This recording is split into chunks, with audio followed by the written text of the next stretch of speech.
By early 1942, the war was going badly for Britain, especially in the Far East. After the Japanese air attack on the American fleet at Pearl Harbor, it was Britain's turn. First Malaya, then Singapore were overrun by Japan. When the British commander surrendered Singapore, 80,000 men of the Indian Army were lost.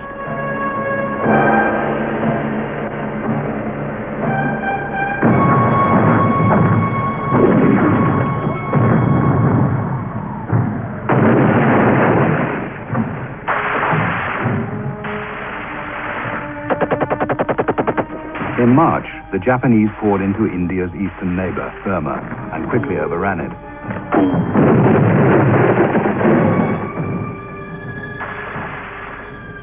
Thousands of refugees and British soldiers began the hazardous trek back into India. By now, every British possession east of India had fallen. Panic swept Calcutta and Madras.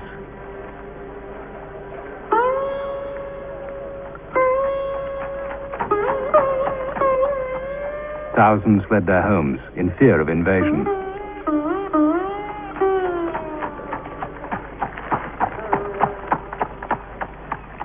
The Americans were alarmed. Roosevelt feared India was the next British domino, ready to fall. He told Churchill that her people must be stiffened by a firm promise of independence. The United States, the first colony to reject the empire, did not want to fight a war to restore British imperialism. At home, the Labour members of the War Cabinet also wanted progress to Indian independence. To Churchill, that meant a surrender to Congress.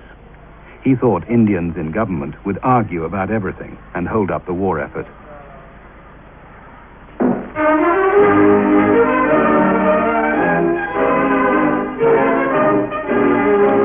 The King honored the 4th Indian Division when he inspected, in the inner quadrangle of Buckingham Palace, the contingent which is now visiting this country.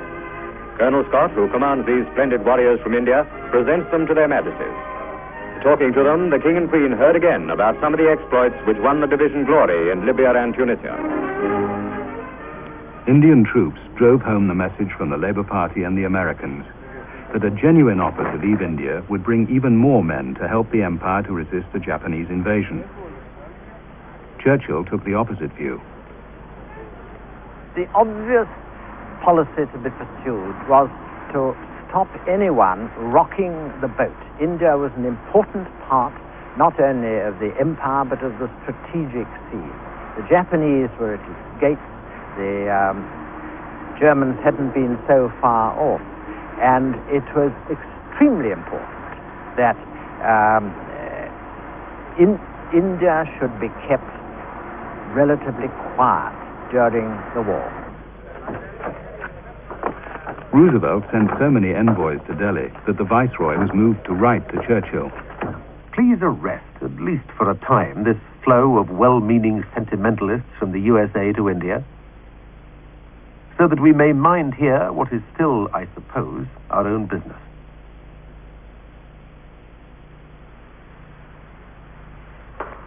But American delegations continued to proffer advice, while American newsreels mounted a propaganda campaign. For under British rule, the security of India, half as big as the United States and 3 times as populous, has never been entrusted to the Indian people, but reserved as a function of Great Britain and its viceroys, who one after another have ruled India in the name of the distant King Emperor. American opinion undoubtedly felt that British rule of India was out of date and that they were hanging back on self-government for India. It was, if you like, a sentimental attitude, but it was a characteristic American attitude. And I think that worked through to the British cabinet, and of course to Churchill, for whom Anglo-American relations were supremely important. Churchill resisted the pressure for months, and then caved in so suddenly that the Viceroy and his staff had no time to react. I used to handle the cipher in which the Secretary of State and the Viceroy used to carry on their personal correspondence. One morning a telegram began, "Take strong whiskey peg before continuing."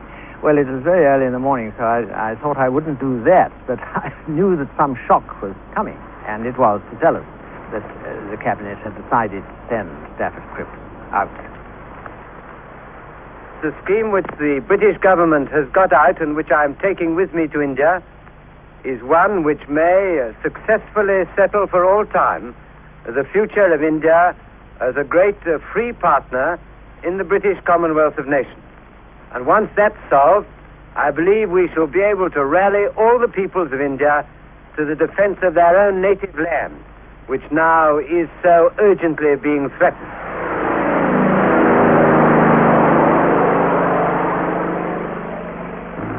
Sir Stafford Cripps brought to India an offer that Churchill had not wanted to make.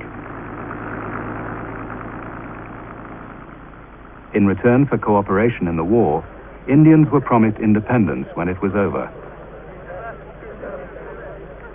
Cripps, a leading Labour Party member of the Cabinet, believed this was what Congress wanted, and that it would tempt them into the government at Delhi. Roosevelt and the Labour Party wanted Congress to accept the offer of post-war freedom. But Churchill and his Secretary of State for India, Leo Amery, had other ideas. Well, I asked Leo Amery, why didn't you go instead of Cripps? He said, well, it was a time, you see, when Cripps was extremely popular in the country, not long come back from being ambassador in Moscow, and some people even thought that he might be able to displace Churchill as Prime Minister. So he said, well, Churchill and I, we thought that the thing was going to fail anyway, there was no hope in it, and it would be better that Cripps failed with it than I did, because that would fix him afterwards. Well, of course, Churchill never expected it to succeed. Churchill, and regarded it as primarily a propaganda exercise. Congress knew that Cripps was a friend, but his Prime Minister, Churchill, was not. Could Cripps persuade them to do a deal with Britain, or would Churchill scupper his own emissary? The Indian nationalist leadership was in a dilemma. They didn't want to support Hitler, even in a roundabout way. On the other hand, they couldn't support Churchill, who represented British imperialism and giving in to the empire continuing till the end of the war. So when Cripps arrived, the Indian Congress leadership was divided in its own mind, in its own heart. But Gandhi had no doubt. When he came to meet Cripps, he asked, "Is this all you've come 7,000 miles to give us?" He suggested Cripps take the next flight home. Then the unpredictable Gandhi withdrew. He did not condemn the offer openly. Nehru and Azad hoped for Congress jobs in the government. Gandhi, this time, stood aside. Gandhi thought the Congress leadership would rather negotiate and make a bargain with the British, giving support for the war effort in return for getting independence. He felt that the Indian people as a whole wanted this exchange on nationalist grounds, and it would be doing violence to the Indian people if he, on grounds of non-violence or pacifism, were to oppose the war effort on principle. So he said he would remain passive and let the Congress Working Committee and the British free to negotiate what would appeal to the Indian people. Cripps made good progress in his meetings with Nehru and Azad. With his approval, they drew up a list of names for the new Indian government which Cripps hoped to bring into being. The envoy tried to carry the viceroy with him, but Linlithgow felt Cripps was stepping into his territory. He undoubtedly, in my view, went beyond his brief in discussing matters which were essentially matters for the viceroy to settle. But if they went beyond into his sphere, he said to me, "I think Cripps is baiting the trap with my cheese." Cripps thought he had acted properly. But Linlithgow complained to London. That gave Churchill his opportunity.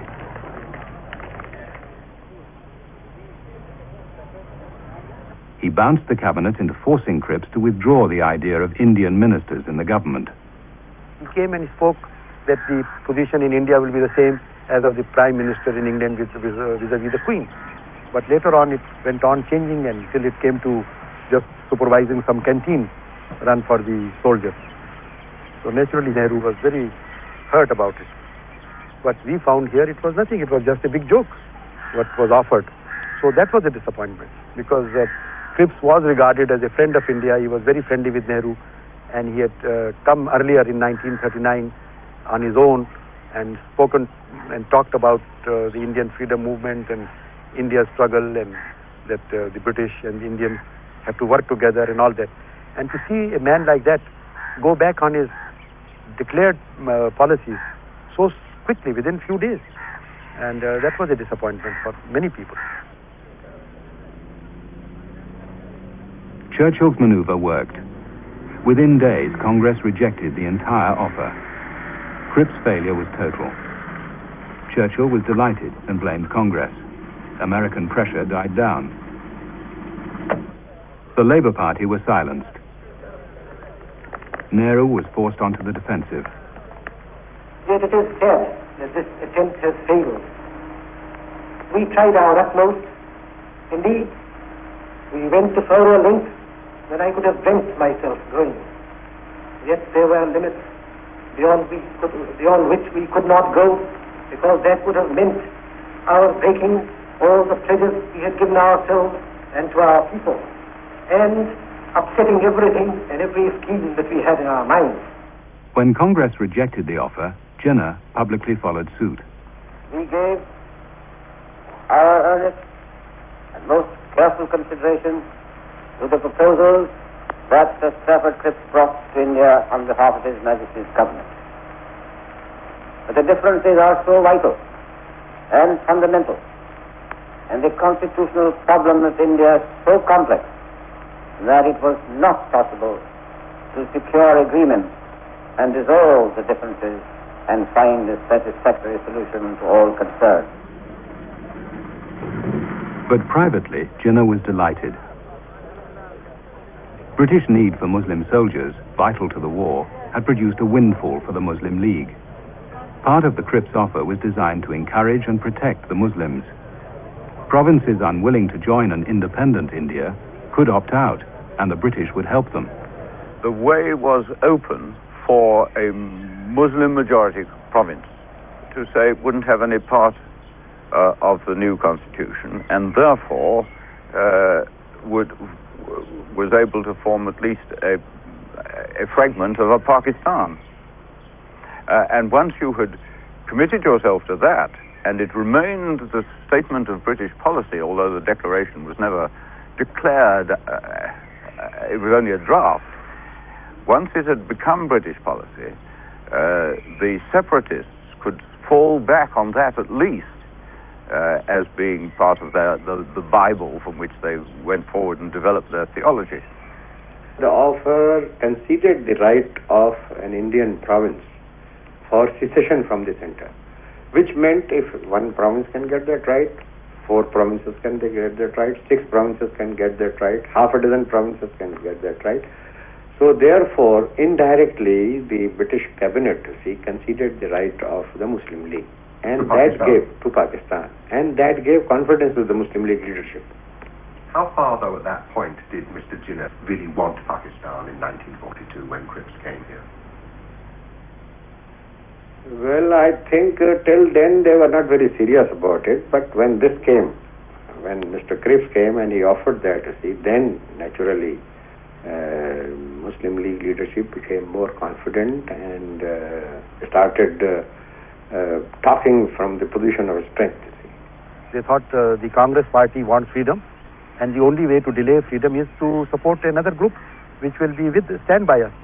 And so by supporting the Muslim League, they could delay the transfer of power. It was a very good excuse, without any putting. At least they could say that to the others in the world, that what are we going to do? We are carrying a heavy burden. India is, if we leave India, there will be trouble, and all that kind of thing. Churchill had got what he wanted. Cripps' honesty had served his purpose. You must not feel unduly discouraged or disappointed by the result. An exultant Churchill wrote to him. The effect throughout Britain and in the United States has been wholly beneficial. Cripps now knew he had been cynically used by Churchill. Publicly, he had to cover it up and blame Congress. The draft declaration, which I brought to India on behalf of the War Cabinet, and which I explained to you last time I spoke over the wireless, has been rejected by your leaders. I am sad that this great opportunity of rallying India for her defense and her freedom has been missed.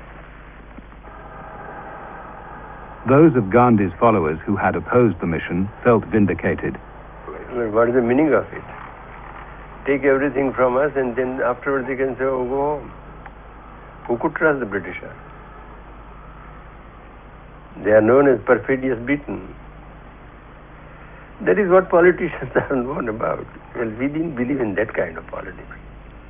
That's what Gandhiji taught us.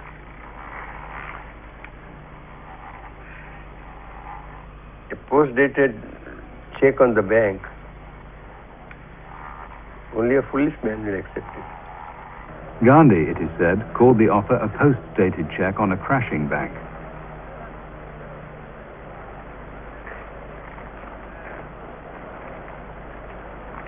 With the Japanese at the borders of India, Gandhi thought a British defeat was a real possibility. India, he believed, might soon have Asian masters. After Cripp's failure, Gandhi turned quickly to positive action.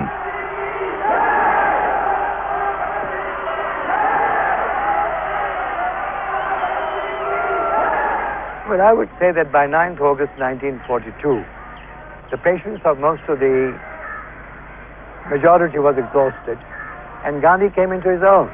That is, Gandhi could control the Congress and lead it to oppose the war effort completely, because by that time everyone was fed up with the British inability to come to terms.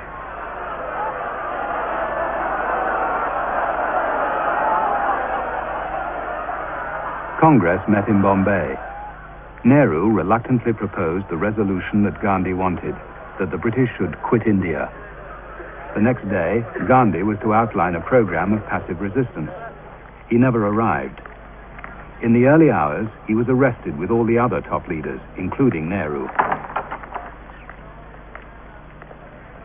As news of the arrests filtered out, rebellion erupted in India. Despite the newsreel's attempts to play down the uprising, not since the Indian Mutiny had British rule been challenged so seriously. The first pictures to arrive in England since the arrest of Gandhi and the Congress Working Committee. Prompt action by the authorities and the removal of the organizers of civil disobedience did much to quieten India. With the Japanese at the very gates of the country, the Congress party made their demands, hoping to press them at a time of crisis. Shopkeepers were called upon to help by closing their shops. Only quick, decisive action by the government could prevent serious sabotage to the whole war effort. That action was taken.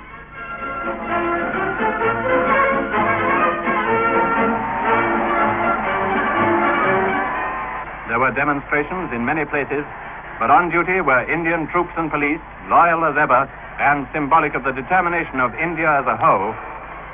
In France, in Libya, and in Burma, Indian troops have given their lives fighting for a cause they know to be just. They represent the spirit of India, not the Congress mob. A mob swayed by the eloquence of their leaders into falsely believing that an India without England would be an India for the Indians.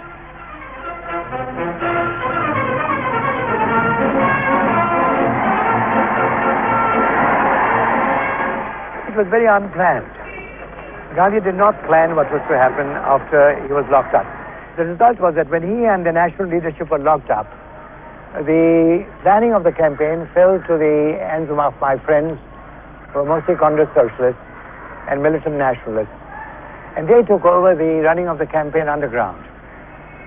Then they planned it, and they planned the uprooting of railway tracks, cutting of telegraph wires, what you might call sabotage of a slightly gentle kind. The main railway supplying the Burma front was destroyed. Military operations against the Japanese were delayed. For nearly 2 weeks, the governor of Bihar province was cut off in his capital, at Patna.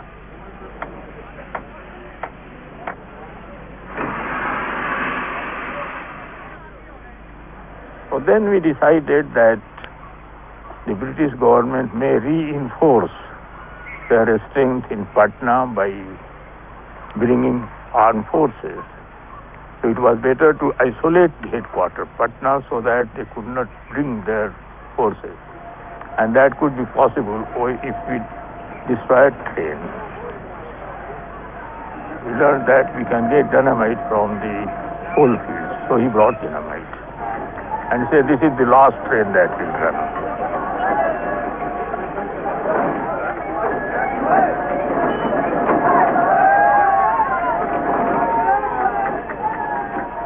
279 railway stations and 550 post offices were attacked.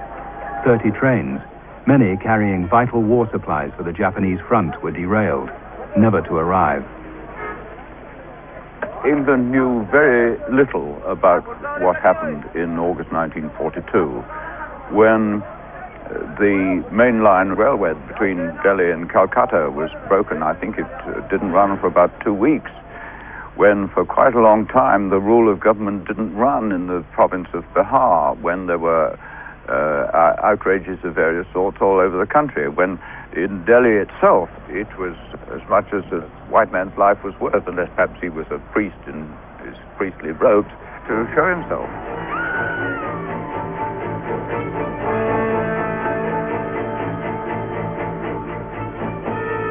In the summer of 1942, the British were stretched to the limit. The victorious Japanese were threatening India. Now India itself was on the edge of insurrection. Just 3 years ago, at the wedding of the Viceroy's daughter, the fabric of empire appeared unshakable. Now, disaster was just round the corner.